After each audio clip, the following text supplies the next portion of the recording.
Good morning, all of you. I am Shweta Sarangi, and in your third semester, I am going to teach you about environmental studies. So, up to our fourth chapter, we have completed, that is our biodiversity. And today, we are going to study about the environmental pollution. Okay, this is our fifth number chapter.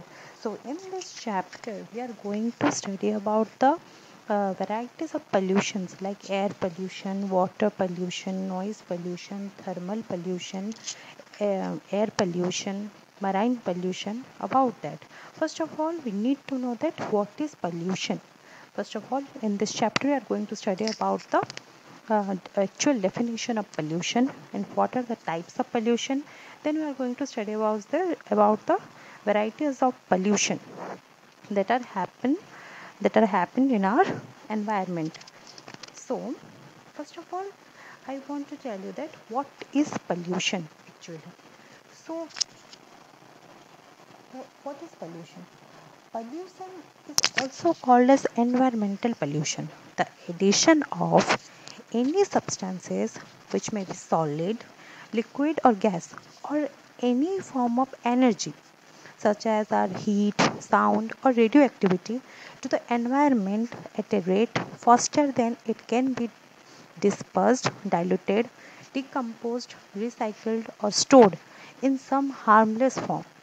The major kinds of pollution is usually classified by environment are air pollution, water pollution, marine pollution, thermal pollution. These are. So, modern society is also concerned about specific types of pollutants such as noise pollutions, light pollutions, and plastic pollutions.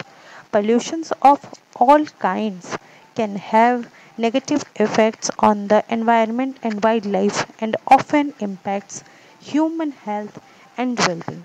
So pollution is the effect of undesirable changes in our surroundings that have harmful effect on plants, humans, and animal beings. Pollutants include solid, liquid, or gaseous substances which are present in greater than natural appearance produced due to human activity, which have a detrimental effect on our environment. The nature and concentration of a pollutant determine the severity of detrimental effects on human health.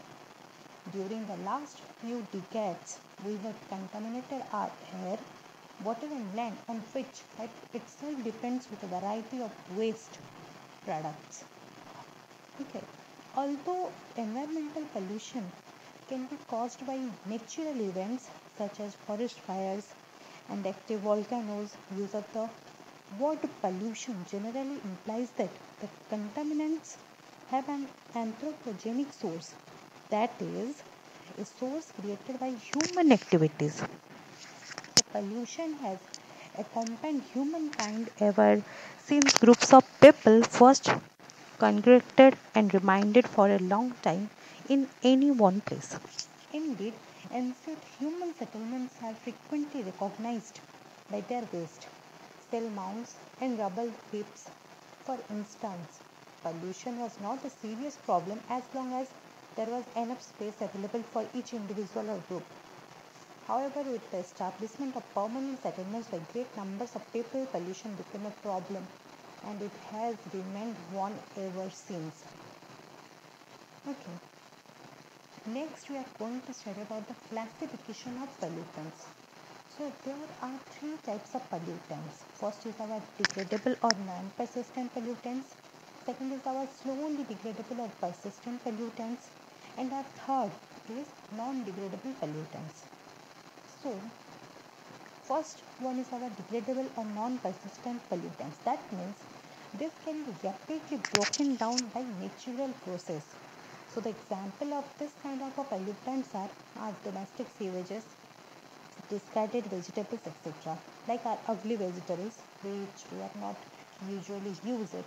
We are actually throw it directly through to the environment. That's called as our discarded vegetables. Second is our slowly degradable or persistent pollutants. What do you mean by that? That means pollutants that remain in the environment for many years in an unchanged condition and they take decades or longer to degrade. Example DDT and most plastics. Then we are going to study about the non-degradable pollutants.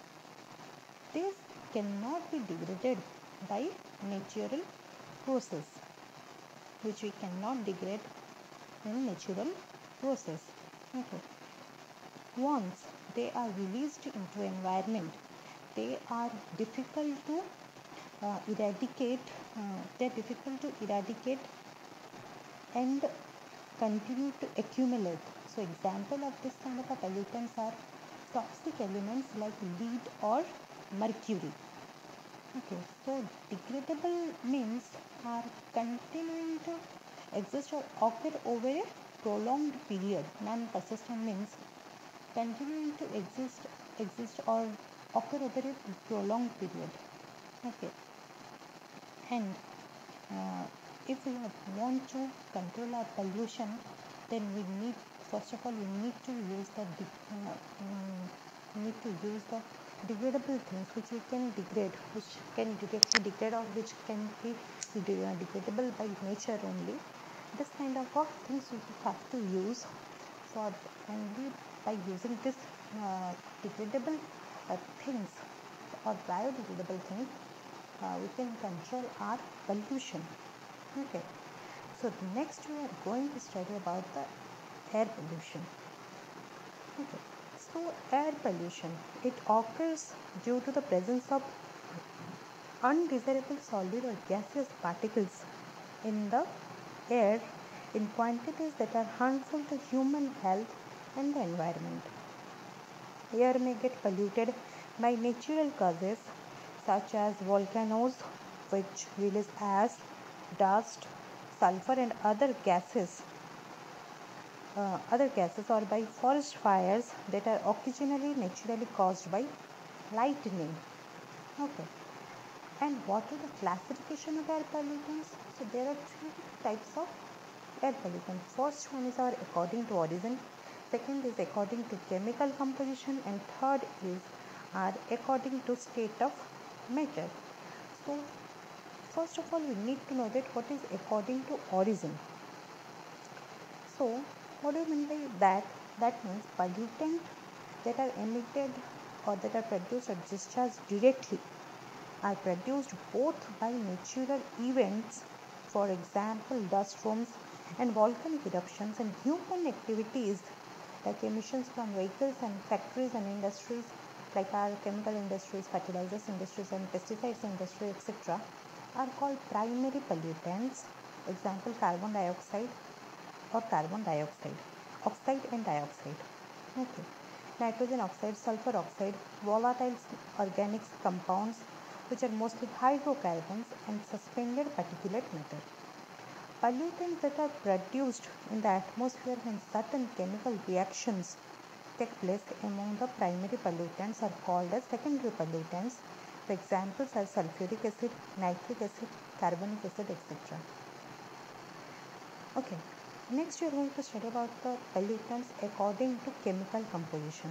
So our organic pollutants, it also divided into two. First one is our organic pollutants and second one is our inorganic pollutants. So what are the examples of organic pollutants? So the examples are hydrocarbons, aldehydes, kerogens, amines and alcohols. These are our organic pollutants due to which our environment or our air get polluted. Next is our inorganic pollutants. So what are the examples? So the examples are carbon compounds, nitrogen compounds, sulfur compounds, halogen compounds and oxidizing compounds. So these are the examples of our inorganic pollutants. Okay. Next we are going to study about the according to state of matter. So gaseous pollutants which get mixed with air and don't normally settle down, like examples CO and N2 and SO2. Then these are example of pollutants which are not get mixed with air and it normally it doesn't settle down. It it will remain in our environment or remain in our air. Okay. Next is particular pollutants which comprise of very small particles of solids or liquids and often exist in colloidal state, example smoke, fumes, dust, mist, etc. So there are three types of air pollutants. First one is according to origin, according to chemical composition, and third one is according to state of matter. Okay. In the next class, we are going to study about the effects of air pollutants on man and our environment. Okay. Thank you.